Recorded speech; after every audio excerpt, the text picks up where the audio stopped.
Good morning. Paschimbanga মধ্যশিক্ষা পর্ষদ অনুমোদিত বিভিন্ন স্কুলের ক্লাস 8-এর পাঠ্য বইয়ের একটি জ্যামিতির প্রশ্নের সমাধান আজকে আমরা করব। এই প্রশ্নটি 16 নম্বর অধ্যায়ে পৃষ্ঠা নম্বর 151-তে আছে, প্রশ্ন নম্বর 17। প্রশ্নটি স্ক্রিনে দেখা যাচ্ছে। চ্যাপ্টারের নাম হলো ত্রিভুজের কোণ ও বাহুর মধ্যে সম্পর্কের যাচাই।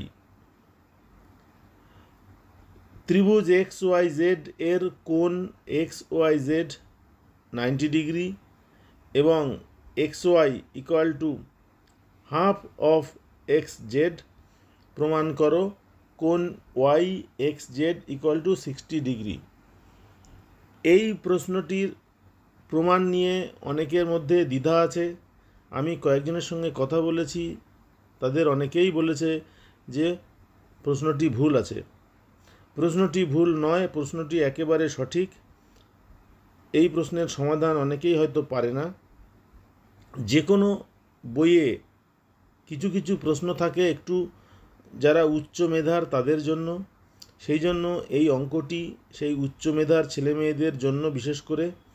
আমরা অঙ্কটির সমাধান আমরা সাইন, ট্যান, কস ব্যবহার করে করব।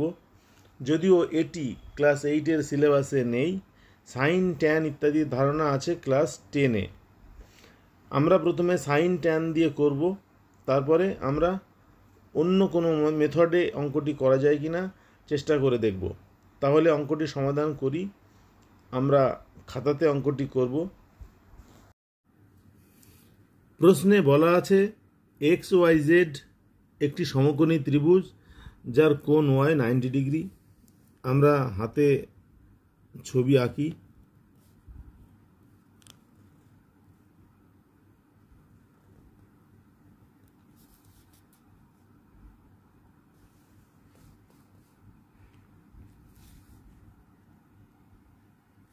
ধরা যাক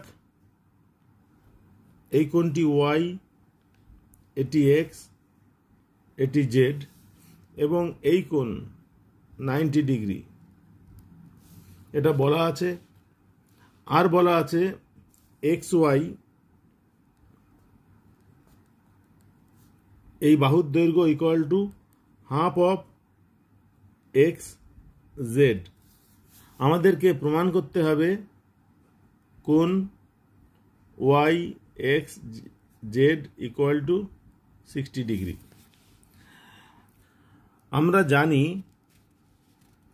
যে একটি বহুভুজের, সেটি ত্রিভুজ হতে পারে, চতুর্ভুজ হতে পারে, পঞ্চভুজ হতে পারে বা অন্য কোনো রকম বহুভুজ হতে পারে, সেই বহুভুজের দুটি কোণের মধ্যে যে কোণটি বড় তার বিপরীত বাহুর দৈর্ঘ্য বড়।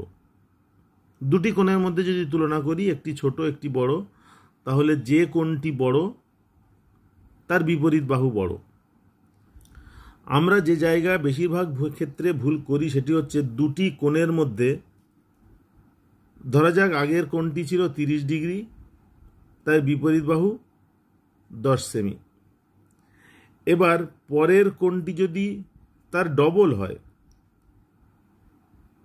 30 ডিগ্রির বদলে যদি 60 ডিগ্রি হয়, তাহলে বাহুর দৈর্ঘ্য কি এবার কি 20 সেমি হবে? অর্থাৎ দুটি কোণের মধ্যে যদি একটির কোণ 30 ডিগ্রি হয়, আরেকটি কোণ 60 ডিগ্রি হয়, এবং 30 ডিগ্রি কোণের বিপরীত বাহু যদি 10 সেমি হয়, তাহলে 60 ডিগ্রি কোণের বিপরীত বাহু কি 20 সেমি হবে? আমরা বেশিরভাগই মনে করি যে কোণ যেহেতু ডবল সুতরাং বাহুর দৈর্ঘ্য ডবল। এটা একেবারে ভুল।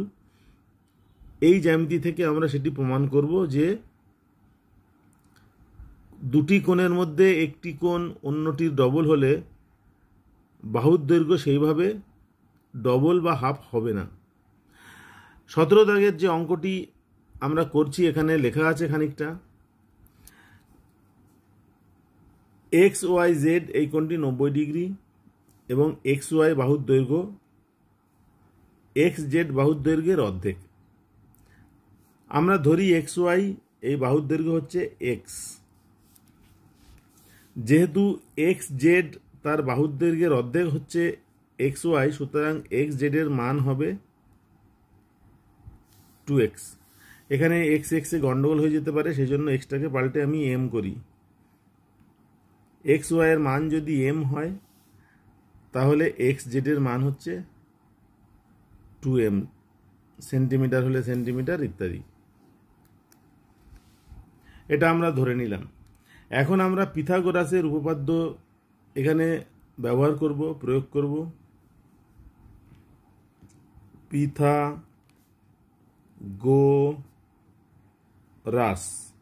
পিথাগোরাসের জ্যামিতির ক্ষেত্রে একটি উপপাদ্য আছে, একটি সূত্র আছে।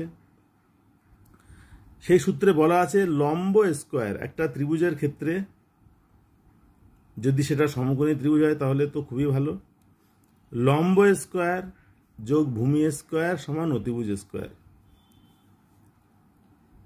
লম্ব স্কোয়ার যোগ ভূমি স্কোয়ার ইকুয়াল টু অতিভুজ স্কোয়ার। এই প্রশ্নের ক্ষেত্রে লম্ব হচ্ছে এক্স ওয়াই যদি ধরি, তাহলে এটা হচ্ছে এম তার স্কোয়ার। ভূমি তার মান জানি না, ওয়াই জেড এর স্কোয়ার ইকুয়াল টু অতিভুজ স্কোয়ার মানে 2m তার হোল স্কোয়ার। এটাকে যদি আমরা ভাঙাই, সমাধান করি, তাহলে M square plus Y Z square equal to 4m square. 2m তার বর্গ করলে 4m স্কোয়ার হবে। এবার এই এম স্কোয়ারটাকে যদি এপাশে নিই তাহলে মাইনাস হবে, তাহলে Y Z square equal to 3m square. এখান থেকে ওয়াই জেড তার মান পাবো √3m স্কোয়ার, তার মানে m√3। এটা যদি সেন্টিমিটারে হয় তাহলে m√3 একক। তাহলে এই বাহুটা আমরা পেলাম m√3। যেহেতু ক্লাস 8-এর সিলেবাসে সাইন ট্যান কস এগুলো নেই, আমরা প্রথমে সাইন ট্যান কস দিয়ে একটু করব এবং বুঝিয়ে দেব, তারপর অন্য নিয়মে করার চেষ্টা করব। আমরা জানি কোনো সমকোণী ত্রিভুজের এই কোণটা, অর্থাৎ ডান দিকের এই কোণটা যদি আমি ধরি থিটা,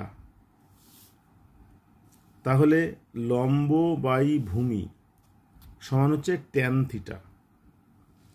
তাহলে এখানে লম্ব হচ্ছে এক্স ওয়াই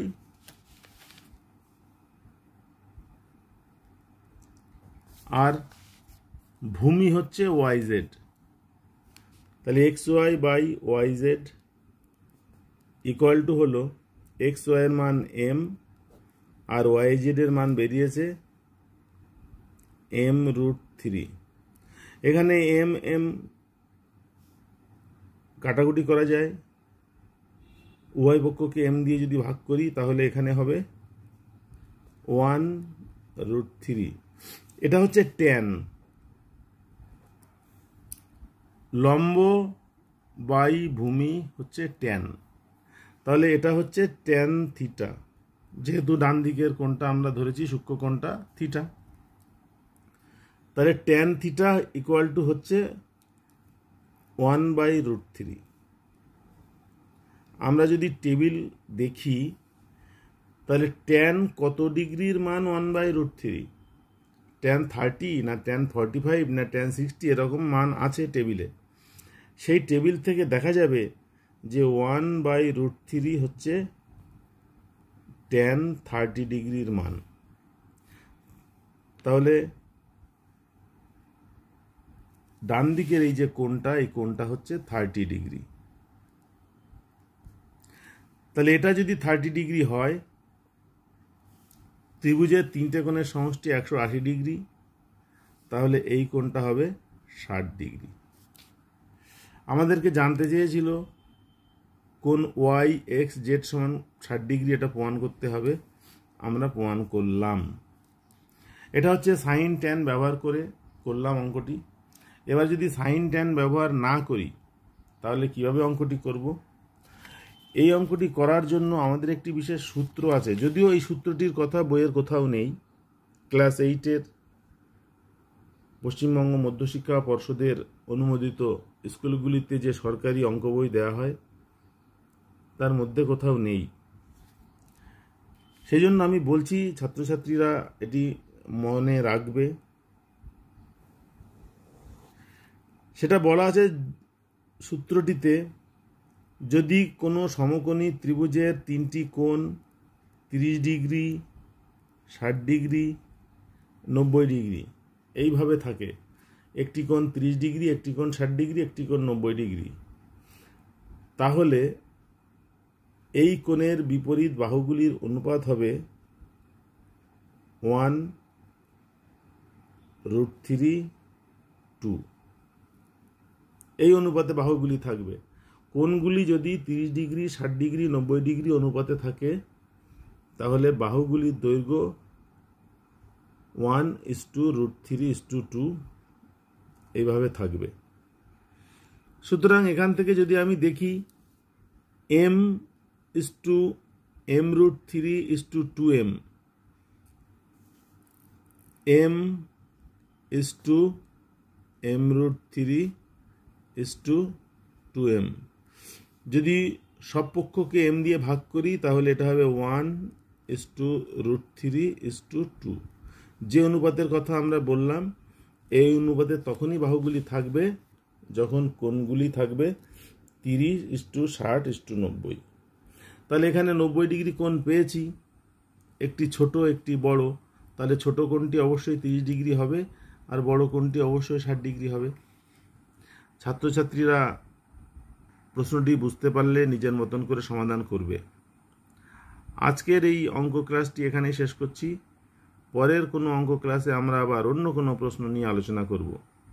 ক্লাস অ্যাটেন্ড করার জন্য সকলকে ধন্যবাদ। নমস্কার।